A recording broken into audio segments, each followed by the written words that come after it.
What is up, NFL fans, and welcome back to another episode of For Your Viewing Pleasure, where we preview the upcoming slate of games in the National Football League. We are talking about Week 7. I'm Jeff Hartman, joined by Wesley Coleman. What's up, Wesley? How are you?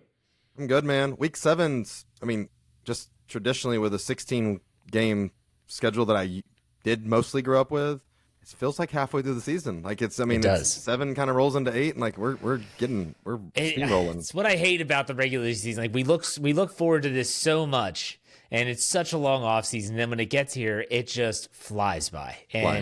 It's just every time we do a show, I'm like, damn, there goes another week. I enjoy talking to you. You're my only friend. But at the same time, man, it just sucks. And so let's start off with the primetime games. This week, I don't know. Let's start with Thursday night. Steelers at Bengals. Joe Flacco now wearing the stripes on the helmet as a part of the Cincinnati Bengals. The Steelers are spotting 5.5 points in this game, which I find is very interesting. Mike Tomlin does not have a good Thursday night road record in his career as the head coach. Wesley, what do you think about this Thursday nighter? How's Mike Tomlin's record against Joe Flacco? He's lost a few games to him, hasn't he? He has, absolutely. He absolutely has. There's a reason why he was public about how he wasn't happy with the Browns making that trade at his press conference Monday, probably because he didn't want to play Joe Flacco more than he had to, especially when he has weapons like Jamar Chase and T. Higgins to throw to. I think it's interesting. I thought it was, me and you talked about it going up, but Joe Flacco basically being emailed the game plan, showing up on Thursday and playing on Sunday is pretty impressive, and yeah, he didn't look awful. If there's a second there, I'm sure that kind of looked like they might come back and win a football game, which was pretty impressive. I expect him to look better this next week. This is an interesting game, and I'm not sure if being in Cincinnati, the 5.5 feels like a lot for. I agree. If Joe Flacco wasn't playing, I'm right there with the 5.5. I think that's probably makes sense, and maybe get it up to 7. But that just feels like a lot for a veteran quarterback with some really talented wide receivers around him.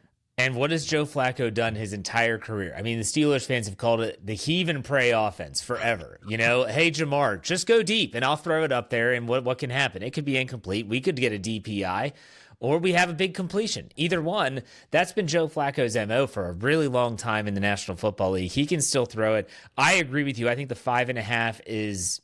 It's a little rich for me. I wouldn't touch that spread. Yep. If I am, I'm thinking about taking the Bengals, getting 5.5 at home as home dogs. Their defense still is a big question mark. It's very, very hit or miss, And so this is going to be an interesting game. And then we transition to Sunday morning. We're back over international again. The international series rages on. This is actually a decent game. Rams, Jaguars, both 4-2. The Rams are beat up. Puka Nacua left the game against the Ravens with a foot/ankle injury. Jacksonville's coming off a loss to Seattle. What's your take on this one? Man, this is I wish Nacua was playing, because this is two teams that are right there at the top of the NFC. The Jacksonville-Seattle game was a lot of fun. I think the Jacksonville tried to make it interesting more at the end. But the Rams they've had a couple of games where they've gotten nasty at the end of the game and tried to lose or have lost. But I'd like to see both of these at full strength. Jacksonville's doing some things. They're figuring out how to use Travis Hunter on offense and defense. First NFL player to ever start on offense and on defense, and graded high on, for whatever you want to give PFF credit for, graded high on PFF for both offense and defense. So I think they're going to figure out how to use him. And this is an interesting game. Have no idea who flew over and all that kind of stuff, but I'm hoping that it's better than last Sunday's game. Oh my gosh. You mean Justin Fields net minus 10 yards? Is that what you're talking about? where he had the same amount of sacks as he did completions for the second time in his career. That's so bad. It's so bad. Anyways, the Rams are giving 2.5 points, but I want to ask you just off topic quickly, what's been your take of Travis Hunter so far this season? I think it's been a slow start for what everybody, perceived his value to be and all, but when he's playing and getting involved in the game plan, I think he looks good. I think it's really difficult as a wide receiver or a cornerback to have success in your first year in the league, and I think he's having success in both. It's just limited because he's doing both. I think it's difficult to learn both of those, and I think they're doing the right thing of wanting him. They know he is a physical specimen as far as his athleticism and what he can do. So having the mental side come along a little slower, where we're working him more in week 5 and week 6 and stuff like that, I think is really smart. Because the last thing you can do is you want to, have failure, and then you start, getting the struggles on the mental side. So I think it's smart what they're doing. If you watch the game, he belongs out there on both sides. Yeah, that's for sure. And let's go to the Sunday night game. The Falcons 49ers in Santa Clara, California. The 49ers are banged up. The Falcons coming off of a big Monday night win over the Buffalo Bills. We talked about that last week. We said that was, don't be afraid of that one. This is weird. The Falcons, to me, are so hit or miss. You get these games like they had on Monday night, and then you have games where they don't even look like they know how to play football. What's your take on this Sunday nighter? Yeah, I mean, I think the Falcons have got to be smart and get the ball in Bijan Robinson's hands as much as possible. So far, what they're struggling with is just Michael Penix Jr.'s a young player that, wasn't probably as skilled as high as he was drafted, and so it's just taking him time. He's going to have up and down games, but getting the ball to Drake London's really smart, and getting the ball to Bijan Robinson is really smart. And so if he keeps doing those things, they look good. They've got some young players on defense that look like they're starting to figure it out. As well. So I think they're kind of a scary, kind of dangerous team that's going to probably be a wild card, end up going on the road. And I'm not sure if there's somebody you want coming in, because they're just young and crazy enough to not know that they're actually upsetting somebody. And there are teams, and you can see it. It's over the course of years. They invest so much into certain positions, certain players, and then they start to get it. It starts to click. And I feel like that's the Falcons, but sometimes it takes a year or two until it becomes consistency. And so it's really interesting. The Falcons team, they're fun to watch. I'll tell you what, that game on Monday night was an entertaining game. Any other thoughts on this? Well, let me ask, you think the 49ers are regretting, if they're watching Mac Jones and what he's sometimes doing in their offense, if they're regretting how much they're playing Brock Purdy? I mean, not because of the injury, just because of, I don't know. I think that Mac Jones may get another shot with another team next year, in the league, just based on some of the stuff he's put on tape. Now the final score of 30-19 doesn't look that good, but the Bucs are a very good defense, and there's a pick 6 in there that was 100% not Mac Jones's fault. Right, it was a wide receiver's fault. You take away that, and this is a 1-score game. If not, if they're driving down to score there, it's. If 49ers win, I mean, that's a 14-point play possibly. So I don't know. I wonder if Mac Jones is really getting some eyes on him, or if the 49ers are second. I bet they do have buyer's remorse. Remorse here, and I think that they're looking at Mac Jones, and this is a quarterback that Kyle Shanahan has always liked coming out of Alabama. He wanted him because he fits his system. I think that's what Mac Jones is. He's a system quarterback, and people would say, well, so is Brock Purdy, but you don't have to pay Brock Purdy that contract if you can just find a Mac Jones type on the free agent market and have him do exactly what you need him to do. So that's an interesting sidebar that we'll have to keep an eye on as Brock Purdy continues to come back from his turf toe injury. Monday nighter, we have 2 games. We're going to be talking about Bucs and Lions in the games of the week, so I'm going to hold off on that. What's your take on that? This is what I hate. I talk about it all the time. This past week, we had 2 Monday night games that were really competitive, really good, on at the same freaking time, which I hate. They go back to the 7 a.m. kick or 7 p.m. Eastern time kickoff with Bucs Lions, and then they go to Texans Seahawks at 10 p.m. Let's talk about the nightcap. Texans Seahawks. I just want to say real quick, hold on. What's up? Text you Monday night about the start of the 4th quarter in the second game, and you didn't respond. And it's not because you're ignoring me. It's because you were asleep. So that's not true. Stop it. Yes, it is. You're not even awake for this competitive, fun game. No, I did not see the end of either game, to be honest. But, man, I was exhausted. But anyways, let's talk about the game that I definitely am not going to see the end of. Texans at Seahawks. What do you think about this one? How about that? An 8 p.m. Eastern Standard Time start, 9 p.m. Central Time. Or no, 10 p.m. 10 p.m. Yeah, 9 Central. Yeah, 9 Central. Crazy. I'm not staying up for that. You're not believing in the C.J. Stroud resurgence, and then Seattle might actually be the best team in the NFC. You're not. No, I mean, hey, I think Seattle could be legit, and I don't think they've played well at home, so this is intriguing as well. The Seahawks are giving only 3.5 points at home here to a 2-3 Texans team. That doesn't make sense to me. The Texans shouldn't be 2-3. I think that I think things are going to get really interesting in that division. We keep talking about it, but man, I like this. I think it's a good enough test for Seattle. But right now, Seattle's kind of acing their tests. I mean, it's even the loss to Tampa Bay raised their floor for sure, because that looked like a playoff game 2 weeks ago. Great game, incredible, and either team could have won. And then I mean, Seattle this last week just looked really good. So it's I think Seattle needs to make a statement, needs to show that they can play at home, and it's I think C.J. Stroud needs to keep showing that whatever people didn't like about him in his sophomore year, he should have beat the Kansas City Chiefs in the playoffs. Yeah, and I don't think he's getting necessarily the respect that he still does deserve. And Houston's coming off of their bye week, so that adds a little wrinkle to this as well. Seattle just coming off an East Coast trip where they beat the Jacksonville Jaguars last week. All right, so let's go to must-watch games of the week. There are a variety of ways we could go in this. I'm going to let you go first. Obviously, a game that we haven't talked about. Where are you going with must-watch games? I'm going to, I'll stick with the Eagles and the Vikings. I think the Vikings aren't necessarily a great team. I think it'll be interesting to see if J.J. McCarthy comes back.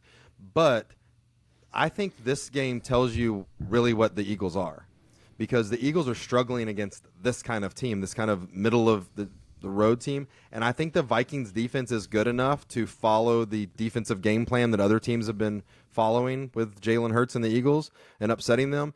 And again, this may not be like the big matchup of whoever comes out of this, but I think this is a huge game for whether or not the Super Bowl champion maybe is even putting themselves in the spot for the playoffs. I think if Washington won last night or won on Monday night, you could be talking about the Eagles potentially like falling to a wild card or maybe not even making the playoffs. There's going to be a team with a winning record in the NFC not make the playoffs. So I think this is a big game that I want to have eyes on, see if the Vikings can fix what's wrong with them and see if they can beat the Eagles. It's going to sound crazy. Minnesota's coming off of their bye week. Yep. Are they better with Carson Wentz at the helm than J.J. McCarthy? Today, yeah. Right now, this week, 100%. Yeah. Does not playing J.J. McCarthy make him better next year? No. No. And so I think they've got to see when does McCarthy start stepping up and all. And I mean, again, with their receivers, you've got to get those guys. I think Aaron Jones being out really hurts them, though, as well. So maybe give Wentz another week where you try to beat the Eagles and defend your home turf. Okay, I'm going to go to the Monday Nighter. Let's talk about this game. Buccaneers at Lions. This is the real must-watch. This is it. This is the must-watch game. Buccaneers at Lions. What gets me, okay, so Detroit's coming off their loss to Kansas City on Sunday Night Football. Tampa Bay is coming off of a win over the 49ers. 5-1 Buccaneers, 4-2 Lions. In Detroit is giving 5.5 points in this game, man. I don't see that. I just don't see it. I mean, I would expect this to be maybe your stock 3 points or 3.5 or, whatever. Tampa Bay is a good football team. Now, they're banged up and they're missing some pieces of the puzzle. But what do you think about this game? Yeah, I think that we're predicting that Mike Evans, I think they're saying Mike Evans should be back. Okay. Potentially for this one. Egbuka is definitely out for a couple of weeks, most likely. Egbuka. Yep. Oh, yeah, I look at it. You've been working on it.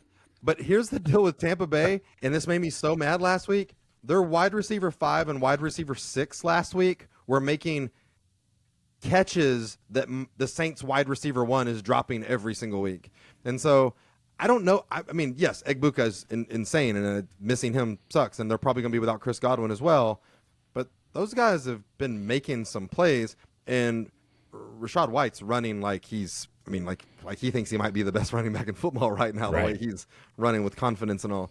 So the 5.5 is insane. And again, Baker Mayfield right now is your MVP. Yeah. I mean, give me the Bucs getting 5.5 here. Yeah, for sure. And you can get Tampa Bay on the money line at 200, plus 200. Crazy. I'll take that too. I'm not saying this is a cut on the Lions. I think they're a really good football team, and I think Dan Campbell's going to get this team bouncing back after their loss to Kansas City, a game which the Chiefs had 0 penalties on them. That's very odd. But anyways, that's neither here nor there. Brian Branch is out there decking dudes after the game. Like, idiot. I don't know what that's about, but still, give me the Bucs all day here. Can I just say though too? Like, so Detroit's in second place right now because of the 3-1-1 of the Packers. Yeah. There's only one game this week between two first-place teams. It's the Indianapolis Colts and the Los Angeles Chargers. Well, I was going to go there next. Yeah, okay. for sure. It's just like we've waited a long time, and this is on me too. But there's one game between two first-place teams. Now, I don't know if anybody expected the Colts or the Chargers to be in first place in their divisions at any point this season. Exactly. But they are. And this is, I think it's a big game there in L.A. where L.A.'s given up 1.5 to the Colts. So that's basically a pick 'em for a home game. What do you think about that one? Man, the Chargers are beat up, man. Like they're on a practice squad running back. Their tackles are out. The Colts practice squad running back looked really good. He did. Yeah, I'm not going to say he didn't look good. He absolutely did. But at the same time, Rico Dowdle. No, but he's doing pretty good. But for the Colts, at what point do we say this isn't a fluke? You know, you're seeing Jonathan Taylor running the ball, and that's what's most impressive. Daniel Jones is Daniel Jones, and he can make plays, and he is athletic, way more athletic than people ever give him credit for. But it's the fact that they're running the football. And so until someone stops Jonathan Taylor and says, all right, Daniel Jones, you're going to have to beat us repeatedly on 3rd and longs, which he has done that. But at what point do we say it's not a fluke anymore? Maybe after they go to L.A. and beat the Chargers? And that's not even really... and they would be 6-1? Yeah. Yeah, I mean, you talked about it before. It's not like L.A. for the Chargers is some home field advantage. No one cares about the Chargers in L.A. No. But, I mean, the Colts... Okay, so you look at who they beat, and it hasn't been like the who's who of great teams. Right. They beat the Dolphins. They got lucky against the Broncos. They beat the Titans. They lost to the Rams. They beat the Raiders, and they almost lost to the Cardinals. And that was with Jacoby Brissett at quarterback. And so, okay, you got the Chargers this week, Titans again, the Steelers. That'll be an interesting game. This is when they go on their run because they go the Titans, so they could potentially be 7-1. But then they've got Steelers, Falcons, Chiefs, Texans, Jaguars, Seahawks, 49ers, Jaguars, Texans to end the season. Yeah, things could fall apart. They could be 7-1 and not win a game the rest of the way. Well, that would be the most disappointing end to a season where everyone is talking about them right now. If they win this week and put on the Titans next week, regardless of who they've beaten, 7-1 is going to stick out because there ain't nobody else in the NFL that's going to have 7-1. Well, maybe the Steelers, but whatever. Did I remind you that you're playing Joe Flacco this week? That's true. He's elite Joe Flacco for sure. Any other games that you would say is must watch on the docket? No, I mean there's kind of like the couple that just kind of stick out as the big ones. I think that I think any game where you want to watch Kansas City and see if what they're doing and if they're coming back. Real interesting thing going on with the AFC right now. So 7 teams make the playoffs, right? Yeah. There are 7 teams that have 4 or 5 wins in the AFC. Oh, it's a jumbled up mess. The Chiefs are not one of them. So the Chiefs are right now. The Chiefs are the only team with 3 wins. So there's 8 teams with 3, 4, or 5 wins. The AFC is interesting because I know this is real early, but we're almost halfway through the season, and you're really starting to separate what's going on. And right now, the Chiefs are that 8th team with 3 wins. Nobody else with 3. Everybody else, all the other 7 above them have 4 or 5. The Chiefs have to keep pace. Now, again, they're playing the Raiders. They're predicted to win by 12.5 right now. I think they'll be all right. But the Chiefs have to really keep pace and not screw up these games. And it's going to be, I don't know. Again, we're almost halfway through the season, and right now the Chiefs aren't in the playoff race. That's true. That's a great transition to our upset picks. I want to take a look at these in 2 different ways. One is a gambling aspect. You're looking at the spread and you're like, gosh, like the game you're talking about is the game that I was going to bring up. Raiders at Chiefs. The Chiefs are giving 12.5. Give me the Raiders getting 12.5 all day. I don't know if they're going to win outright because if you want that, moneyline Las Vegas Raiders is plus 550. That's a sweet bet. But give me the 12.5. These teams they're always close games. I don't think the Chiefs are really blowing anyone out. Rashee Rice comes back this week, doesn't he? Yes. Okay. That's going to help them for sure. What other games are you looking at as potential upsets? Yeah, I'm taking I'm taking 6.5 points and the Giants to cover with the Denver Broncos. I like that a lot. I like that a lot. Don't get me wrong. right now Jackson Dart would be 3-0 if he didn't turn over the ball 5 times against the Saints in the second half. And again, I want to give the Saints credit; it's their one win of the season. But there's a difference between giveaways and takeaways. There was a takeaway and then a bunch of giveaways, and he didn't do that this last week. And he's upset the Eagles, and he's playing well. And that Giants defense, their defensive line is the best in football. They're great.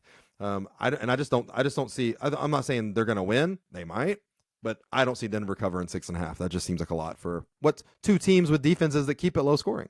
Yeah, and the Broncos don't blow anyone out. It's always a close game. It's kind of like the Steelers. In terms of straight up upsets, and again, you have to look at the line to see, okay, what's going to happen. I think, and this could be the dud of the week as well, but something is going to break between the Dolphins and the Browns. Yep. Something is going. They're both 1-5. Tua is up there calling out coaches, leadership, players, all of it. The Browns, you knew that last week's game against Pittsburgh was like, okay, if we can win this game, we can maybe resurrect something and make something out of this season, but they don't. They get their doors blown off. It wasn't even close. Something's going to give, but I could see the Dolphins going into Cleveland and winning. And so that would be an upset because the Browns are giving 2.5 points, technically. I kid about this and just messing with, but the 5.5, the Cincinnati-Pittsburgh is a lot. It is. And listen, that Cincinnati defense they're inconsistent, but they've been playing better. Pittsburgh's not lighting it up with points. If this game stays low enough, when you have T. Higgins and Jamar Chase, there's a 75-yard touchdown waiting to happen at any time. Yep. And that's an interesting game where, let's see, Joe Flacco's 40 years old, and maybe another week in the offense doesn't make him play any better than he did last week. But I think he's got a couple of good games in him probably. And I don't know if it's this too early, but this would be interesting. I just think 5.5's a lot there, and it's a Jamar Chase streaking down the sideline with 3.5 minutes left to put them up by 2. Not going to shock me. So again, not wanting to pick on Pittsburgh, but the way y'all have been winning, and it's kind of being low scoring and not consistent with the offense. There's some play makers on Cincinnati that you just never know what can happen. Hey, that's not beyond me. Seriously, it's not. I mean, as a Steeler fan, we've seen this before, excuse me, in the Mike Tomlin era. I'm also going to be really interested in the Trey Hendrickson injury. He left the game last week with a back injury. If he plays, that's a big... He's not getting traded to Philadelphia between now and the trade deadline. You think he's gone? Well, I think there's a good chance he's gone because they redid his deal for this year. Right. But at the same time, if he doesn't play, that's a big knock on that defense. For sure, It's not the same. It's not the same. Okay, let's go to Sneaky Good, a game that we're not talking about per se, but at the same time could actually be a pretty entertaining game. What do you got here? And Washington Dallas is going to be fun. Absolutely. 55.5 total, dude. 55.5. They're going to score points because I'm not sure either one of them is too great on defense. And listen, Dallas has been fun this year because, one, if you're just talking about offensive numbers and not wins or losses, Dak Prescott's right there with Baker Mayfield for MVP votes. His team keeps losing games by 3 points or less. And, I mean, Dallas is 10 points total away from being a 5-win team. It's crazy what they could be. No matter what, this is going to be fun. Jaden Daniels, we think Terry McLaurin will finally be back this next week. This is going to be, I think, a high-scoring, offensive, fun game in Dallas and a nice indoor stadium, so everybody's going to be just fine running around and playing heavy offense. I think it's going to be a fun game to watch. If you like defense, look away. Just don't tune in if you like defense. I'm going to go out on a limb here, and I'm going to say a sneaky good game, and there's some undertones here for why I'm picking this. Patriots at Titans. Why? The Titans fired Brian Callahan, and there's so many examples of a team rising up behind the next guy, the interim coach, which I don't even know who they named as the interim coach, but still – we've seen it with Dan Campbell in Miami or was he with New Orleans at a point? Wasn't he a coach in New Orleans? Campbell was the tight end coach in offensive. Okay, yeah, he was assistant head coach and tight ends coach for the Saints. Okay, but he's been that interim guy. You've seen a lot of teams where that first week they really play well for the next guy. And it's not that he's going to be the next guy, but it's just, I don't know. There's something about when there's a new regime, there's a change, And sometimes teams play well. I think Patriots at Titans, maybe we see a resurgence, and maybe that's a sneaky good game. I don't know. What's your take? Yeah, I like that. I think that the 6.5, if Arizona gets healthy, if Kyler Murray, Marvin Harrison, and DeMercado are all playing, which there's a chance that they are all playing this weekend, I think that 6.5 is a whole lot for them to give to the Packers at home. And Arizona is just one of those inconsistent teams. I don't think they're good and going to get back into the division, but this is the kind of game that they win. When you're just like, we did this last year where they go and beat Seattle and you're like, oh, okay, they're going to be in first place in the division, and then they go on a 3-game losing streak. Yeah. This seems like a game I think Arizona, if they're back healthy, could surprise people. All right, you can only watch one. Which one are you watching? That Tampa Bay Detroit, man. Okay. I would go there as well, but if there was another game, I'm like, there's some close ones, but it's Tampa Bay Detroit is just so interesting and fun for me. It is. It's like Colts Chargers. There's a magnitude with that game, but it doesn't have the gravitas of that Monday nighter Buccaneers and Lions. So, all right, dud of the week time, which means that Jeff gets to try and guess the 3 lowest tickets, which games they are. So, okay, you're not gonna do it. You don't think so? Nope. Okay. No chance. I'm gonna get you. Patriots Titans, I think, is one of them. Nope. Really? That's 4th. Son of a. Well, that's close. How about Panthers Jets? That is 5th. Even higher. Damn it. Okay. Son of a. L.A. The Chargers Colts. Yes, that is number 2. Okay. All right. It's crazy because again, we know that nobody goes to those Chargers games, but they're in first place in their division. I know. Hosting the number 1 team in the AFC right now. I'm going to go with what you said the last time, and this was a primetime game against Green Bay for some reason. Is it Commanders Cowboys? Yeah, man, you can get a ticket for $22. Shut up! What is going on? I mean, I know they're 2-3-1, but they're at least fun to watch. The mixture of the way that it's kind of all worked out with the Jerry Netflix show coming out, making Jerry look already kind of dumb, and then even older. And then it happening at the exact same time as the Micah Parsons trade. And then the defense being so bad is just – and then actually where this is normally like Dak's the one that everybody in the Dallas media likes to crap on, even though it's normally not his fault. And they can't. He's playing so well that they have to admit that he's good, and the team's just terrible. It's a big stadium. There's a lot of seats. All right, so let's go – man, I can't see any other games. Steelers, Bengals? Nope. So your lowest price ticket is Washington at Dallas. Second lowest, that's at $22 a ticket. The Colts at the Chargers is at $38 a ticket. Okay. And third, Miami at Cleveland.